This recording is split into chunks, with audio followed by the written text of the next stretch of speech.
Whether you're discovering these pages for the first time or returning once again to a familiar place, we're glad you're here. Take a moment to settle in, because tonight we will open a new story. Our journey begins now.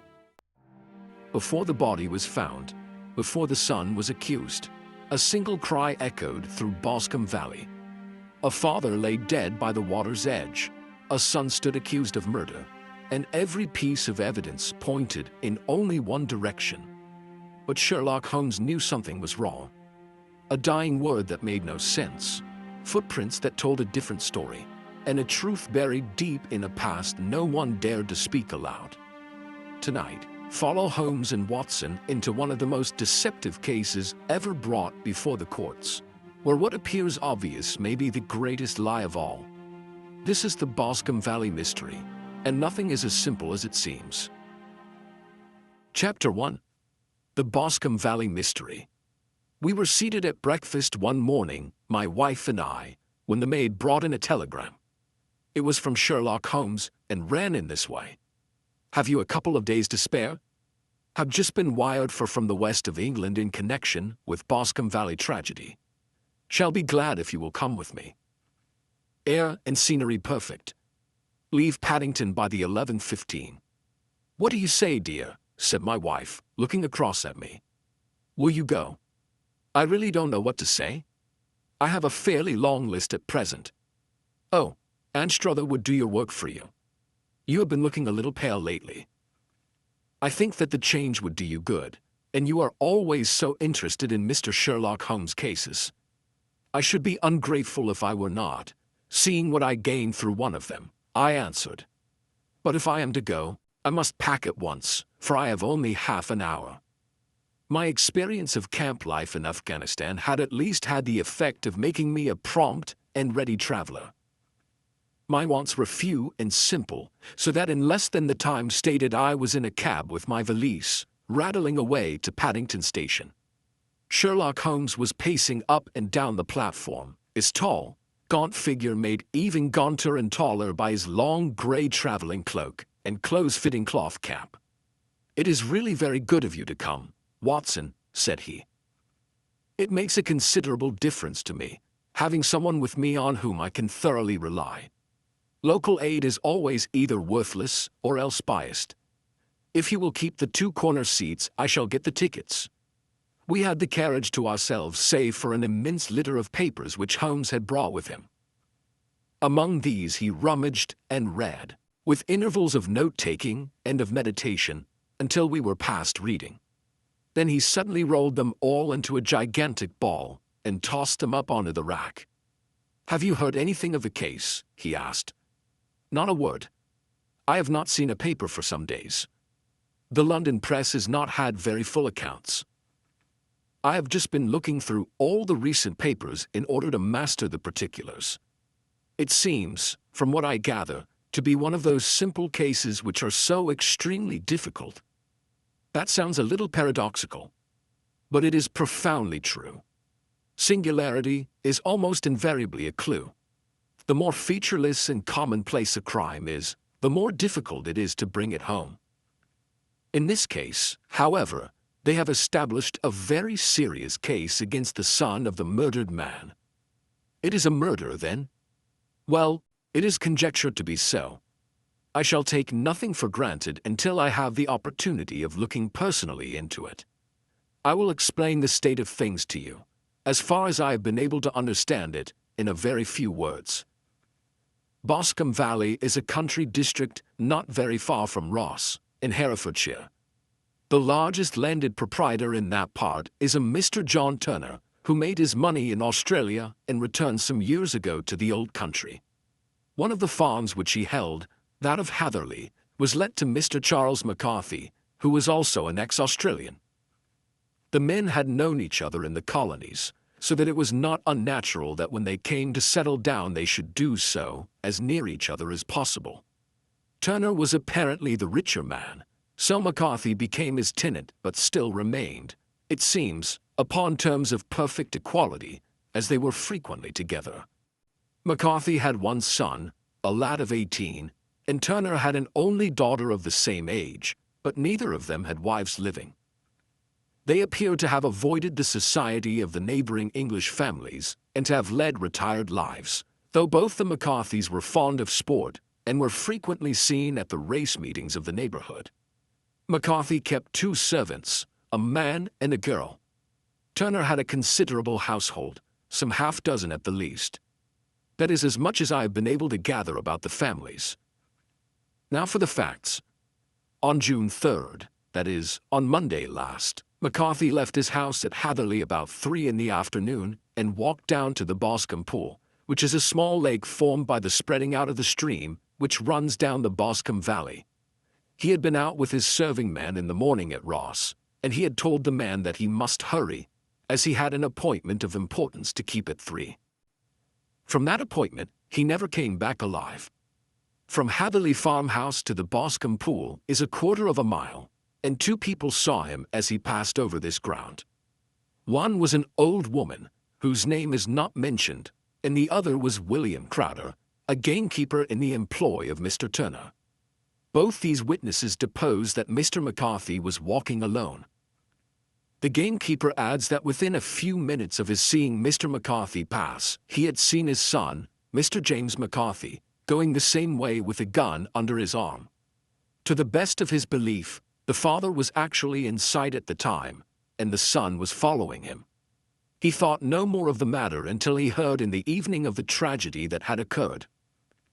The 2 McCarthys were seen after the time when William Crowder, the gamekeeper, lost sight of them. The Boscombe Pool is thickly wooded round, with just a fringe of grass and of reeds round the edge.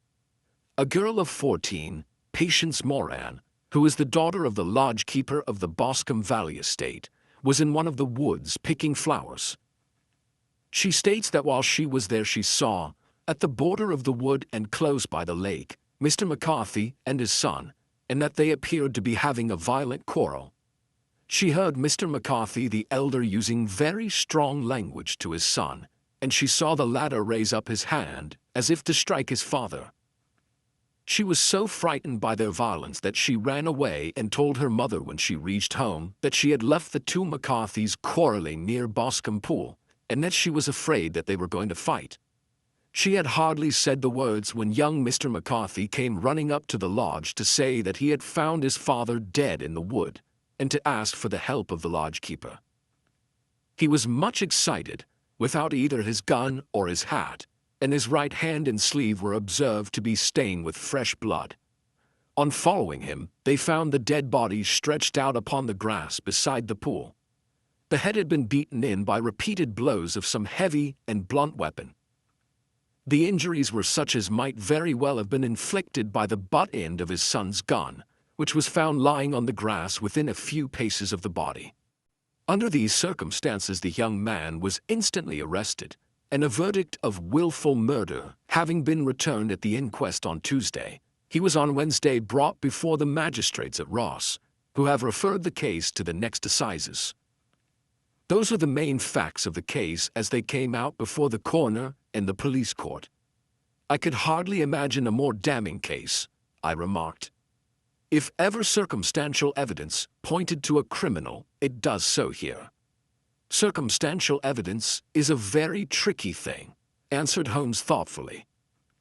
It may seem to point very straight to one thing, but if you shift your own point of view a little, you may find it pointing in an equally uncompromising manner to something entirely different. It must be confessed, however, that the case looks exceedingly grave against the young man, and it is very possible that he is indeed the culprit. There are several people in the neighborhood, however, and among them Miss Turner, the daughter of the neighboring landowner, who believe in his innocence, and who have retained Lestrade, whom you may recollect in connection with the study in Scarlet, to work out the case in his interest. Lestrade, being rather puzzled, has referred the case to me, and hence it is that 2 middle-aged gentlemen are flying westward at 50 miles an hour instead of quietly digesting their breakfasts at home. I am afraid, said I, that the facts are so obvious that you will find little credit to be gained out of this case. There is nothing more deceptive than an obvious fact, he answered, laughing. Besides, we may chance to hit upon some other obvious facts which may have been by no means obvious to Mr. Lestrade. You know me too well to think that I am boasting when I say that I shall either confirm or destroy his theory by means which he is quite incapable of employing, or even of understanding. To take the first example to hand, I very clearly perceive that in your bedroom the window is upon the right-hand side, and yet I question whether Mr. Lestrade would have noted even so self-evident a thing as that. How on earth? My dear fellow, I know you well. I know the military neatness which characterizes you. You shave every morning, and in this season you shave by the sunlight. But since your shaving is less and less complete as we get farther back on the left side, until it becomes positively slovenly as we get round the angle of the jaw, it is surely very clear that that side is less illuminated than the other. I could not imagine a man of your habits looking at himself in an equal light and being satisfied with such a result. I only quote this as a trivial example of observation and inference. Therein lies my métier, and it is just possible that it may be of some service in the investigation which lies before us. There are one or two minor points which were brought out in the inquest, and which are worth considering. What are they? It appears that his arrest did not take place at once, but after the return to Hatherley Farm. On the inspector of constabulary informing him that he was a prisoner, he remarked that he was not surprised to hear it, and that it was no more than his deserts. This observation of his had the natural effect of removing any traces of doubt which might have remained in the minds of the coroner's jury. It was a confession, I ejaculated. No, for it was followed by a protestation of innocence. Coming on the top of such a damning series of events, it was at least a most suspicious remark. On the contrary, said Holmes, it is the brightest rift which I can at present see in the clouds. However innocent he might be, he could not be such an absolute imbecile as not to see that the circumstances were very black against him. Had he appeared surprised at his own arrest, or feigned indignation at it, I should have looked upon it as highly suspicious, because such surprise or anger would not be natural under the circumstances, and yet might appear to be the best policy to a scheming man. His frank acceptance of the situation marks him as either an innocent man, or else as a man of considerable self-restraint and firmness. As to his remark about his deserts, it was also not unnatural if you consider that he stood beside the dead body of his father, and that there is no doubt that he had that very day so far forgotten his filial duty as to bandy words with him, and even, according to the little girl whose evidence is so important, to raise his hand as if to strike him. The self-reproach and contrition which are displayed in his remark appear to me to be the signs of a healthy mind rather than of a guilty one. I shook my head. Many men have been hanged on far slighter evidence, I remarked. So they have. And many men have been wrongfully hanged. What is the young man's own account of the matter? It is, I am afraid, not very encouraging to his supporters, though there are one or two points in it which are suggestive. You will find it here, and may read it for yourself. He picked out from his bundle a copy of the local Herefordshire paper, and having turned down the sheet he pointed out the paragraph in which the unfortunate young man had given his own statement of what had occurred. I settled myself down in the corner of the carriage and read it very carefully. It ran in this way. Mr. James McCarthy, the only son of the deceased, was then called and gave evidence as follows. I had been away from home for 3 days at Bristol, and had only just returned upon the morning of last Monday, the 3rd. My father was absent from home at the time of my arrival, and I was informed by the maid that he had driven over to Ross with John Cobb, the groom. Shortly after my return, I heard the wheels of his trap in the yard, and, looking out of my window, I saw him get out and walk rapidly out of the yard, though I was not aware in which direction he was going. I then took my gun and strolled out in the direction of the Boscombe Pool, with the intention of visiting the rabbit warren, which is upon the other side. On my way I saw William Crowder, the gamekeeper, as he had stated in his evidence. But he is mistaken in thinking that I was following my father. I had no idea that he was in front of me. When about 100 yards from the pool, I heard a cry of cooey, which was a usual signal between my father and myself. I then hurried forward and found him standing by the pool. He appeared to be much surprised at seeing me and asked me rather roughly what I was doing there. A conversation ensued which led to high words and almost to blows, for my father was a man of a very violent temper. Seeing that his passion was becoming ungovernable, I left him and returned towards Hatherley Farm. I had not gone more than 150 yards, however, when I heard a hideous outcry behind me, which caused me to run back again. I found my father expiring upon the ground, with his head terribly injured. I dropped my gun and held him in my arms, but he almost instantly expired. I knelt beside him for some minutes, and then made my way to Mr. Turner's lodgekeeper, his house being the nearest, to ask for assistance. I saw no one near my father when I returned, and I have no idea how he came by his injuries. He was not a popular man, being somewhat cold and forbidding in his manners, but he had, as far as I know, no active enemies. I know nothing further of the matter. The coroner: did your father make any statement to you before he died? Witness: he mumbled a few words, but I could only catch some allusion to a rat. The coroner: what did you understand by that? Witness: it conveyed no meaning to me. I thought that he was delirious. The coroner: what was the point upon which you and your father had this final quarrel? Witness: I should prefer not to answer. The coroner: I am afraid that I must press it. Witness: it is really impossible for me to tell you. I can assure you that it has nothing to do with the sad tragedy which followed. The coroner: that is for the court to decide. I need not point out to you that your refusal to answer will prejudice your case considerably in any future proceedings which may arise. Witness: I must still refuse.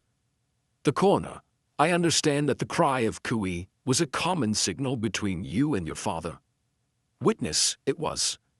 The coroner: how was it, then, that he uttered it before he saw you, and before he even knew that you had returned from Bristol?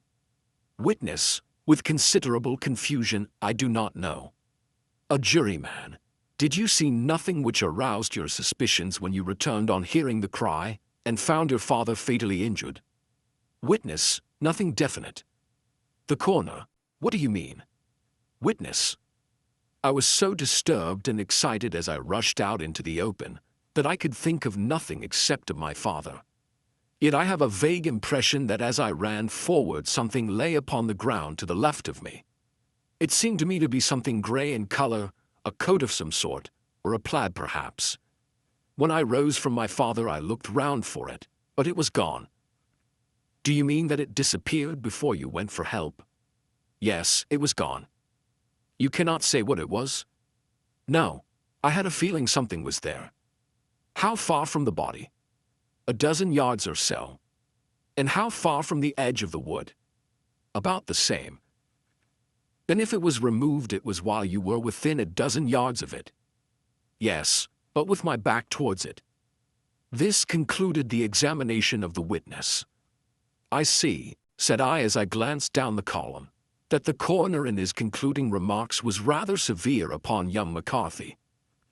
He calls attention, and with reason, to the discrepancy about his father having signaled to him before seeing him, also to his refusal to give details of his conversation with his father and his singular account of his father's dying words. They are all, as he remarks, very much against the sun. Holmes laughed softly to himself and stretched himself out upon the cushioned seat. Both you and the coroner have been at some pains, said he, to single out the very strongest points in the young man's favor. Don't you see that you alternately give him credit for having too much imagination and too little? Too little, if he could not invent a cause of quarrel which would give him the sympathy of the jury. Too much, if he evolved from his own inner consciousness anything so outré as a dying reference to a rat and the incident of the vanishing cloth.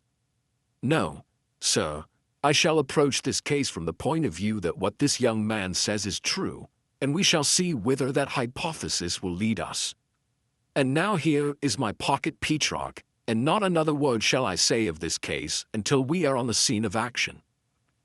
We lunch at Swindon, and I see that we shall be there in 20 minutes.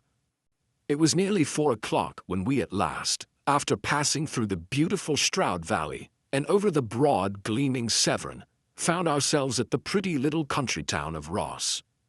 A lean, ferret-like man, furtive and sly-looking, was waiting for us upon the platform. In spite of the light brown dust coat and leather leggings which he wore in deference to his rustic surroundings, I had no difficulty in recognizing Lestrade, of Scotland Yard. With him we drove to the Hereford Arms, where a room had already been engaged for us. "I have ordered a carriage," said Lestrade as we sat over a cup of tea.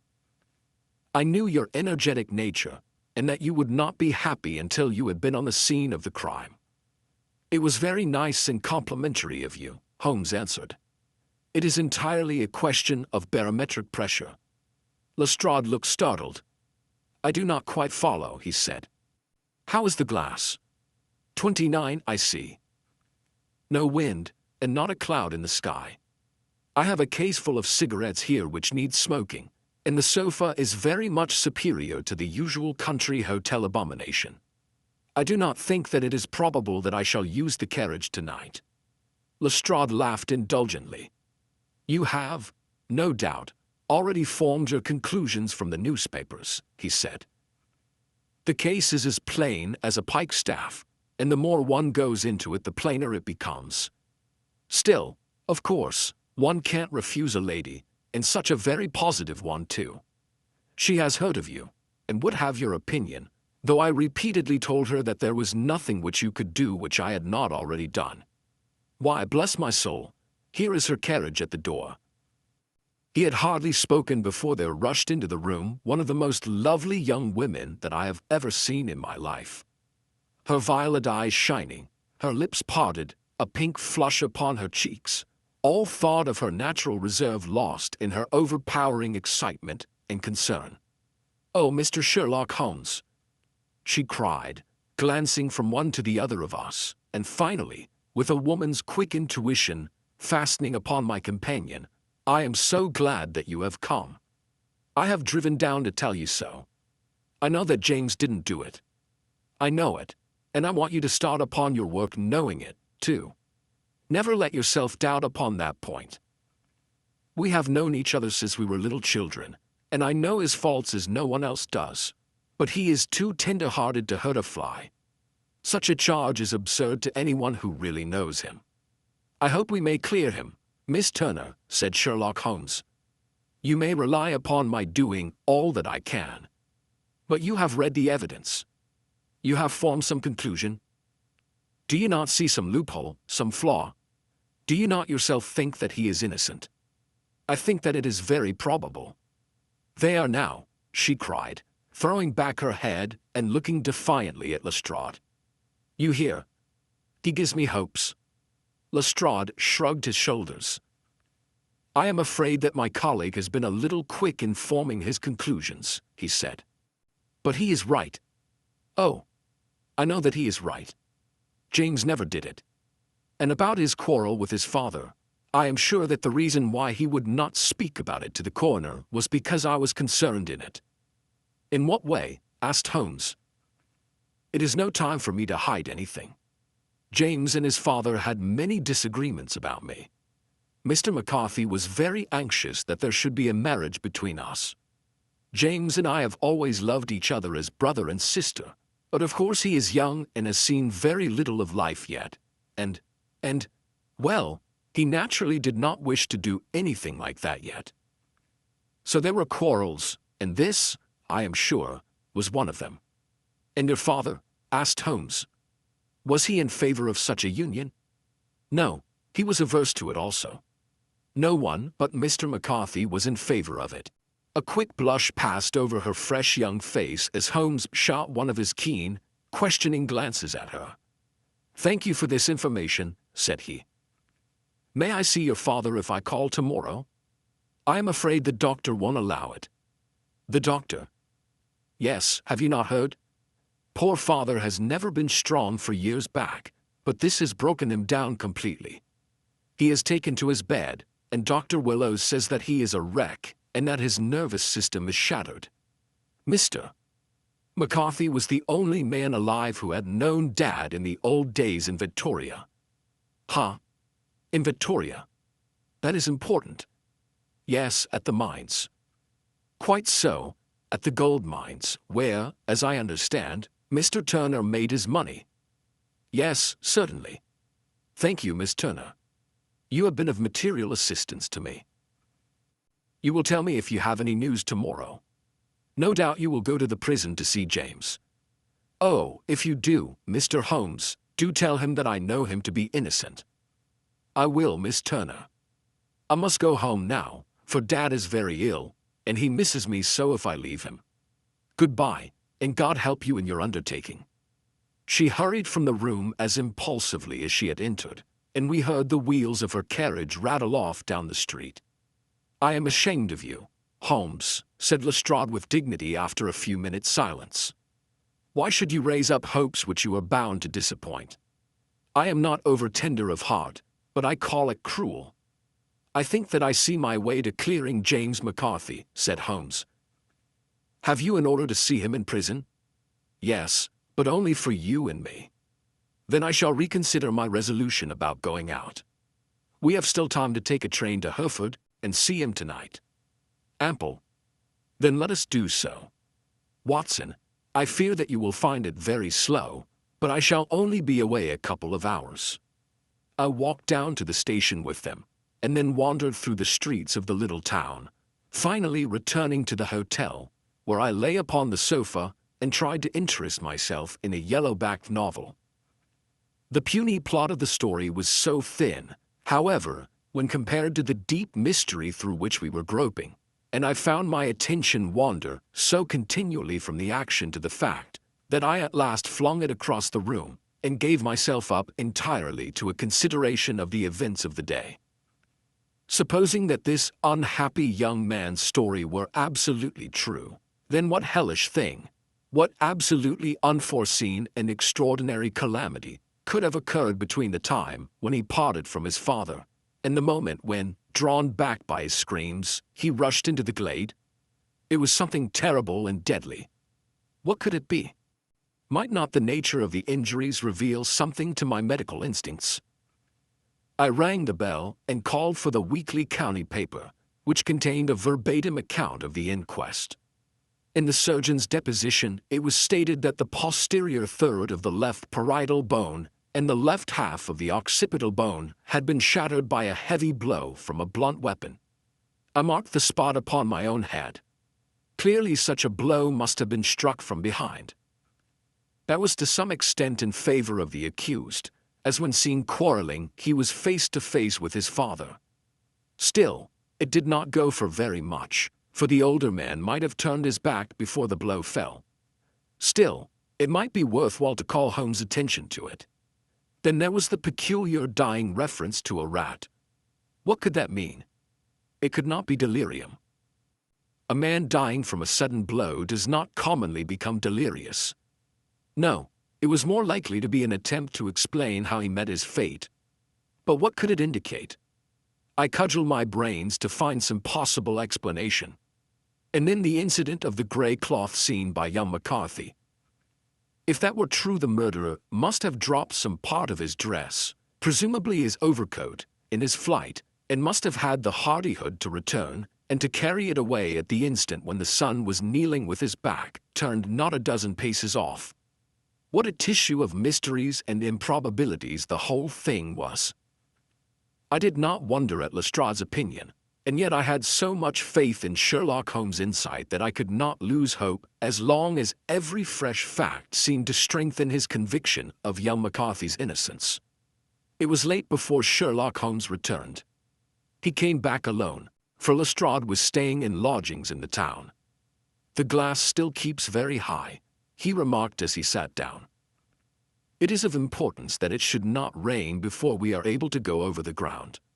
On the other hand, A man should be at his very best and keenest for such nice work as that, and I did not wish to do it when fagged by a long journey.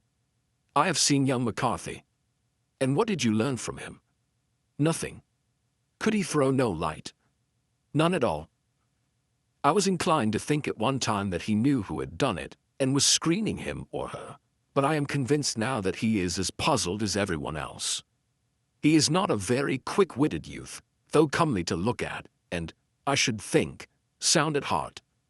I cannot admire his taste, I remarked, if it is indeed a fact that he was averse to a marriage with so charming a young lady as this Miss Turner.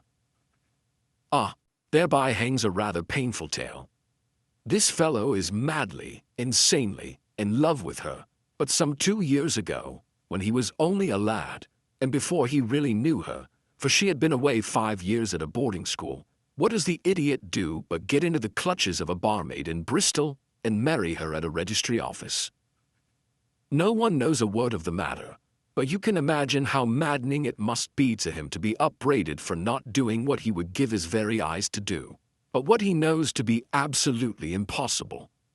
It was sheer frenzy of this sort which made him throw his hands up into the air when his father, at their last interview, was goading him on to propose to Miss Turner. On the other hand, he had no means of supporting himself, and his father, who was by all accounts a very hard man, would have thrown him over utterly had he known the truth. It was with his barmaid wife that he had spent the last 3 days in Bristol, and his father did not know where he was. Mark that point. It is of importance. Good has come out of evil, however, for the barmaid, finding from the papers that he is in serious trouble and likely to be hanged, has thrown him over utterly, and has written to him to say that she has a husband already in the Bermuda dockyard, so that there is really no tie between them. I think that that bit of news has consoled young McCarthy for all that he has suffered. But if he is innocent, who has done it? Ah, who? I would call your attention very particularly to 2 points. One is that the murdered man had an appointment with someone at the pool, and that the someone could not have been his son, for his son was away, and he did not know when he would return. The second is that the murdered man was heard to cry cooey before he knew that his son had returned. Those are the crucial points upon which the case depends. And now let us talk about George Meredith, if you please, and we shall leave all minor matters until tomorrow. There was no rain, as Holmes had foretold, and the morning broke bright and cloudless. At 9 o'clock Lestrade called for us with the carriage, and we set off for Hatherley Farm and the Boscombe Pool. There is serious news this morning, Lestrade observed. It is said that Mr. Turner, of the Hall, is so ill that his life is despaired of. An elderly man, I presume, said Holmes. About 60, but his constitution has been shattered by his life abroad, and he has been in failing health for some time. This business has had a very bad effect upon him. He was an old friend of McCarthy's, and, I may add, a great benefactor to him, for I have learned that he gave him Hatherley Farm rent-free. Indeed. That is interesting, said Holmes. Oh yes. In 100 other ways he has helped him. Everybody about here speaks of his kindness to him. Really? Does it not strike you as a little singular that this McCarthy, who appears to have had little of his own, and to have been under such obligations to Turner, should still talk of marrying his son to Turner's daughter, who is, presumably, heiress to the estate, and that in such a very cocksure manner, as if it were merely a case of a proposal, and all else would follow? It is the more strange, since we know that Turner himself was averse to the idea. The daughter told us as much. Do you not deduce something from that? We have got to the deductions and the inferences, said Lestrade, winking at me. I find it hard enough to tackle facts, Holmes, without flying away after theories and fancies. You are right, said Holmes demurely. You do find it very hard to tackle the facts. Anyhow, I have grasped one fact which you seem to find it difficult to get hold of, replied Lestrade with some warmth. And that is, that McCarthy Sr. met his death from McCarthy Jr., and that all theories to the contrary are the merest moonshine. Well, moonshine is a brighter thing than fog, said Holmes, laughing. But I am very much mistaken if this is not Hatherley Farm upon the left. Yes, that is it. It was a widespread, comfortable-looking building, two-storied, slate-roofed, with great yellow blotches of lichen upon the grey walls.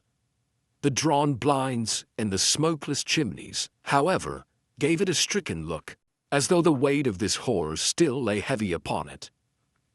We called at the door, when the maid, at Holmes' request, showed us the boots which her master wore at the time of his death, and also a pair of the son's, though not the pair which he had then had.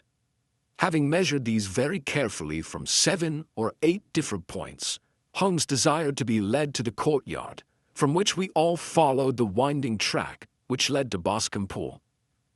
Sherlock Holmes was transformed when he was hot upon such a scent as this. Men who had only known the quiet thinker and logician of Baker Street would have failed to recognize him. His face flushed and darkened. His brows were drawn into 2 hard black lines, while his eyes shone out from beneath them with a steely glitter. His face was bent downward, his shoulders bowed, his lips compressed, and the veins stood out like whipcord in his long, sinewy neck. His nostrils seemed to dilate with a purely animal lust for the chase, and his mind was so absolutely concentrated upon the matter before him that a question or remark fell unheeded upon his ears, or, at the most, only provoked a quick, impatient snarl in reply. Swiftly and silently he made his way along the track which ran through the meadows, and so by way of the woods to the Boscombe Pool. It was damp, marshy ground, as is all that district, and there were marks of many feet, both upon the path and amid the short grass which bounded it on either side.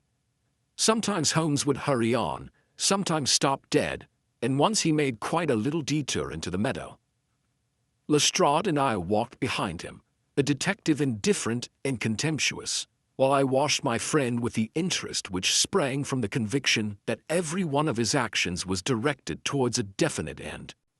The Boscombe Pool, which is a little reed-girt sheet of water some 50 yards across, is situated at the boundary between the Hatherley Farm and the private park of the wealthy Mr. Turner.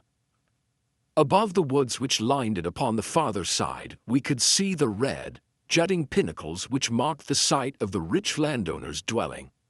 On the Hatherley side of the pool the woods grew very thick, and there was a narrow belt of sodden grass 20 paces across between the edge of the trees and the reeds which lined the lake. Lestrade showed us the exact spot at which the body had been found, and indeed, so moist was the ground that I could plainly see the traces which had been left by the fall of the stricken man. To Holmes, as I could see by his eager face and peering eyes, very many other things were to be read upon the trampled grass. He ran round, like a dog who was picking up a scent, and then turned upon my companion. "What did you go into the pool for?" he asked. "I fished about with a rake. I thought there might be some weapon or other trace. But how on earth—" "Oh, tut, tut. I have no time. That left foot of yours with its inward twist is all over the place. A mole could trace it, and there it vanishes among the reeds. Oh, how simple it would all have been had I been here before they came like a herd of buffalo and wallowed all over it. Here is where the party with the lodge-keeper came, and they have covered all tracks for 6 or 8 feet round the body. But here are 3 separate tracks of the same feet." He drew out a lens and lay down upon his waterproof to have a better view, talking all the time rather to himself than to us. "These are young McCarthy's feet. Twice he was walking, and once he ran swiftly, so that the soles are deeply marked and the heels hardly visible. That bears out his story. He ran when he saw his father on the ground. Then here are the father's feet as he paced up and down. What is this, then? It is the butt end of the gun as the son stood listening. And this? Ha ha. What have we here? Tiptoes, tiptoes. Square, too, quite unusual boots. They come, they go, they come again. Of course that was for the cloak. Now where did they come from? He ran up and down, sometimes losing, sometimes finding the track until we were well within the edge of the wood and under the shadow of a great beech, the largest tree in the neighborhood. Holmes traced his way to the farther side of this and lay down once more upon his face with a little cry of satisfaction. For a long time he remained there, turning over the leaves and dried sticks, gathering up what seemed to me to be dust into an envelope, and examining with his lens not only the ground but even the bark of the tree as far as he could reach. A jagged stone was lying among the moss, and this also he carefully examined and retained. Then he followed a pathway through the wood until he came to the high road, where all traces were lost. "It has been a case of considerable interest," he remarked, returning to his natural manner. "I fancy that this grey house on the right must be the lodge. I think that I will go in and have a word with Moran, and perhaps write a little note. Having done that, we may drive back to our luncheon. You may walk to the cab, and I shall be with you presently." It was about 10 minutes before we regained our cab and drove back into Ross, Holmes still carrying with him the stone which he had picked up in the wood. "This may interest you, Lestrade," he remarked, holding it out. "The murder was done with it. I see no marks." "There are none." "How do you know, then?" "The grass was growing under it. It had only lain there a few days. There was no sign of a place whence it had been taken. It corresponds with the injuries. There is no sign of any other weapon. And the murderer is a tall man, left-handed, limps with the right leg, wears thick-soled shooting boots and a gray cloak, smokes Indian cigars, uses a cigar holder, and carries a blunt penknife in his pocket. There are several other indications, but these may be enough to aid us in our search." Lestrade laughed. "I am afraid that I am still a skeptic," he said. "Theories are all very well, but we have to deal with a hard-headed British jury." "Nous verrons," answered Holmes calmly. "You work your own method, and I shall work mine. I shall be busy this afternoon, and shall probably return to London by the evening train." "And leave your case unfinished?" "No, finished." "But the mystery?" "It is solved." "Who was the criminal, then?" "The gentleman I describe." "But who is he?" "Surely it would not be difficult to find out. This is not such a populous neighborhood." Lestrade shrugged his shoulders. "I am a practical man," he said, "and I really cannot undertake to go about the country looking for a left-handed gentleman with a game leg. I should become the laughingstock of Scotland Yard." "All right," said Holmes quietly. "I have given you the chance. Here are your lodgings. Goodbye. I shall drop you a line before I leave." Having left Lestrade at his rooms, we drove to our hotel, where we found lunch upon the table. Holmes was silent and buried in thought with a pained expression upon his face, as one who finds himself in a perplexing position. "Look here, Watson," he said when the cloth was cleared, "just sit down in this chair and let me preach to you for a little. I don't know quite what to do, and I should value your advice. Light a cigar and let me expound." "Pray do so." "Well, now, in considering this case, there are 2 points about young McCarthy's narrative which struck us both instantly, although they impressed me in his favor and you against him. One was the fact that his father should, according to his account, pry Cooey before seeing him. The other was his singular dying reference to a rat. He mumbled several words, you understand, but that was all that caught the son's ear. Now from this double point our research must commence, and we will begin it by presuming that what the lad says is absolutely true. What of this Cooey then? Well, obviously it could not have been meant for the son. The son, as far as he knew, was in Bristol. It was mere chance that he was within earshot. The Cooey was meant to attract the attention of whoever it was that he had the appointment with. But Cooey is a distinctly Australian cry, and one which is used between Australians. There is a strong presumption that the person whom McCarthy expected to meet him at Boscombe Pool was someone who had been in Australia. What of the rat, then? Sherlock Holmes took a folded paper from his pocket and flattened it out on the table. "This is a map of the colony of Victoria," he said. "I wired to Bristol for it last night." He put his hand over part of the map. "What do you read?" "ARAT," I read. "And now?" He raised his hand. "Ballarat." "Quite so." That was the word the man uttered, and of which his son only caught the last two syllables. He was trying to utter the name of his murderer. "So-and-so of Ballarat." "It is wonderful," I exclaimed. "It is obvious. And now, you see, I had narrowed the field down considerably." The possession of a grey garment was a third point which, granting the son's statement to be correct, was a certainty. We have come now out of mere vagueness to the definite conception of an Australian from Ballarat with a grey cloak. Certainly. And one who was at home in the district, for the pool can only be approached by the farm or by the estate, where strangers could hardly wander. Quite so. Then comes our expedition of today. By an examination of the ground, I gained the trifling details which I gave to that imbecile Lestrade, as to the personality of the criminal. But how did you gain them? You know my method. It is founded upon the observation of trifles. His height, I know that you might roughly judge from the length of his stride. His boots, too, might be told from their traces. Yes, they were peculiar boots. But his lameness? The impression of his right foot was always less distinct than his left. He put less weight upon it. Why? Because he limped, he was lame. But his left-handedness? You were yourself struck by the nature of the injury as recorded by the surgeon at the inquest. The blow was struck from immediately behind, and yet was upon the left side. Now, how can that be unless it were by a left-handed man? He had stood behind that tree during the interview between the father and son. He had even smoked there. I found the ash of a cigar, which my special knowledge of tobacco ashes enables me to pronounce as an Indian cigar.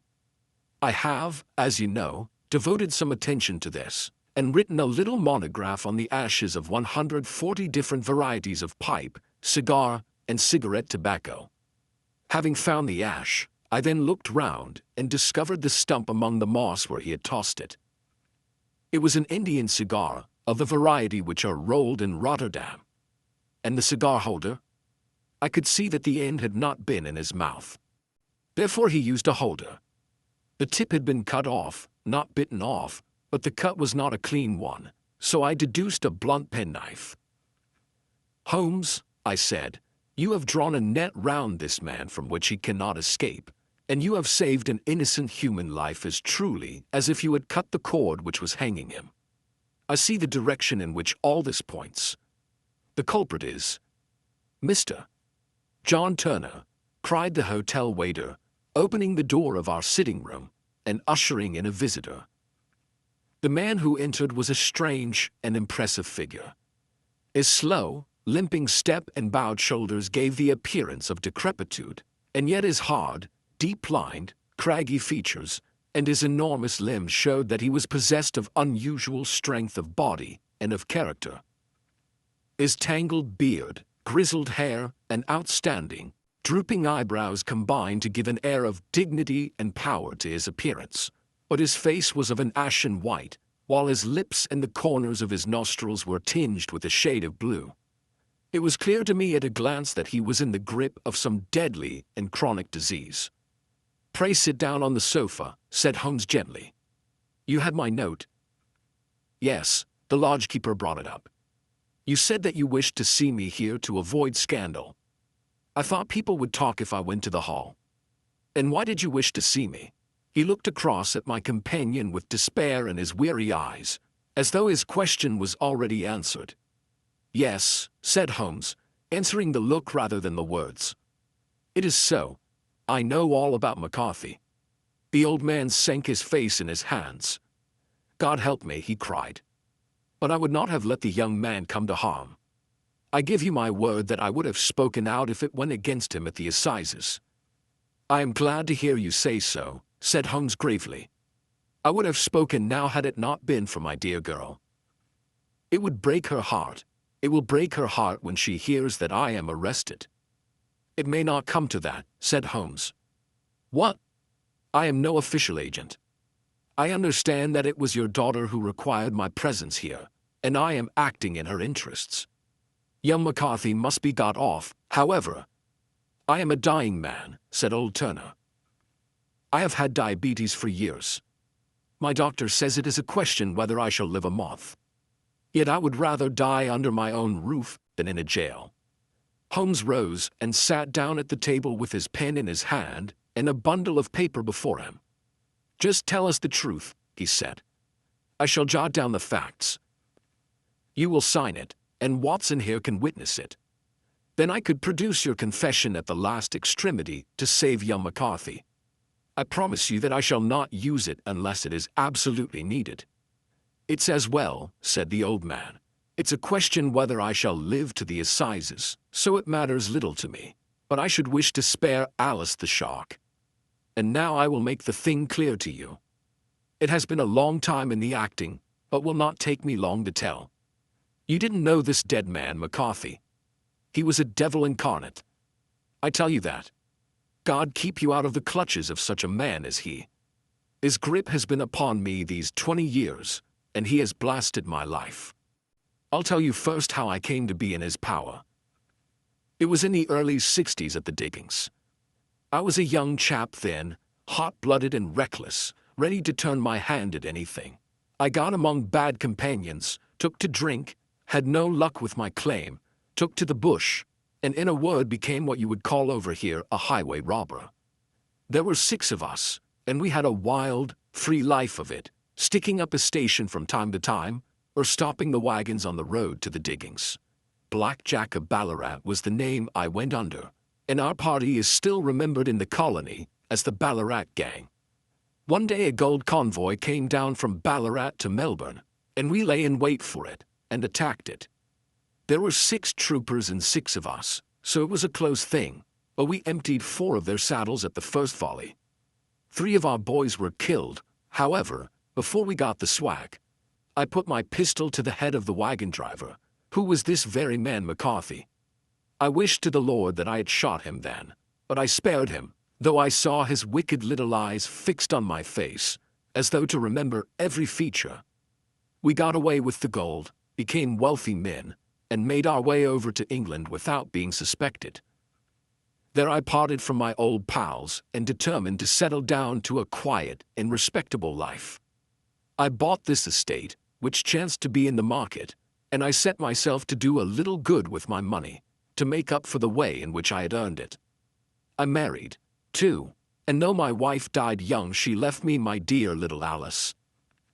Even when she was just a baby, her wee hands seemed to lead me down the right path as nothing else had ever done.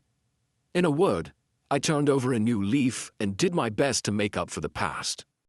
All was going well when McCarthy laid his grip upon me. I had gone up to town about an investment, and I met him in Regent Street with hardly a coat to his back or a boot to his foot. "Here we are, Jack," says he, touching me on the arm. "We'll be as good as a family to you. There's 2 of us, me and my son, and you can have the keeping of us. If you don't, it's a fine, law-abiding country is England, and there's always a policeman within hail." Well, down they came to the West Country. There was no shaking them off, and there they have lived rent-free on my best land ever since. There was no rest for me, no peace, no forgetfulness. Turn where I would, there was his cunning, grinning face at my elbow. It grew worse as Alice grew up, for he soon saw I was more afraid of her knowing my past than of the police. Whatever he wanted he must have, and whatever it was I gave him without question, land, money, houses, until at last he asked a thing which I could not give. He asked for Alice. His son, you see, had grown up, and so had my girl, and as I was known to be in weak health, it seemed a fine stroke to him that his lad should step into the whole property. But there I was firm.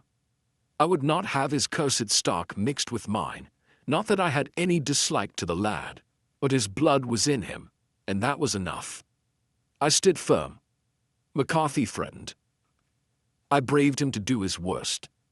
We were to meet at the pool midway between our houses to talk it over. When I went down there, I found him talking with his son, so I smoked a cigar and waited behind a tree until he should be alone. But as I listened to his talk, all that was black and bitter in me seemed to come uppermost. He was urging his son to marry my daughter with as little regard for what she might think as if she were a slut from off the streets. It drove me mad to think that I and all that I held most dear should be in the power of such a man as this. Could I not snap the bond? I was already a dying and a desperate man. Though clear of mind and fairly strong of limb, I knew that my own fate was sealed, but my memory and my girl. Both could be saved if I could but silence that foul Tom. I did it, Mr. Holmes. I would do it again. Deeply as I have sinned, I have led a life of martyrdom to atone for it. But that my girl should be entangled in the same meshes which held me was more than I could suffer. I struck him down with no more compunction than if he had been some foul and venomous beast. His cry brought back his son, but I had gained the cover of the wood, though I was forced to go back to fetch the cloak which I had dropped in my flight. That is the true story, gentlemen, of all that occurred. Well, it is not for me to judge you, said Holmes as the old man signed a statement which had been drawn out. I pray that we may never be exposed to such a temptation. I pray not, sir. And what do you intend to do? In view of your health, nothing. You are yourself aware that you will soon have to answer for your deed at a higher court than the assizes. I will keep your confession, and if McCarthy is condemned, I shall be forced to use it. If not, it shall never be seen by mortal eye, and your secret, whether you be alive or dead, shall be safe with us. Farewell, then, said the old man solemnly. Your own deathbeds, when they come, will be the easier for the thought of the peace which you have given to mine. Tottering and shaking in all his giant frame, he stumbled slowly from the room. God help us, said Holmes after a long silence. Why does fate play such tricks with poor, helpless worms? I never hear of such a case as this that I do not think of Baxter's words and say, there, but for the grace of God, goes Sherlock Holmes. James McCarthy was acquitted at the assizes on the strength of a number of objections which had been drawn out by Holmes and submitted to the defending counsel. Old Turner lived for 7 months after our interview, but he is now dead, and there is every prospect that the son and daughter may come to live happily together in ignorance of the black cloud which rests upon their past. And so the mystery comes to rest, not with certainty, but with truth. In Boscombe Valley, justice was not found in what appeared obvious, but in what was quietly overlooked. If you enjoyed this tale, consider leaving a like and subscribe to Whispered Pages, where classic mysteries live on in shadow and candlelight. Until next time, keep your lights low and your mind open.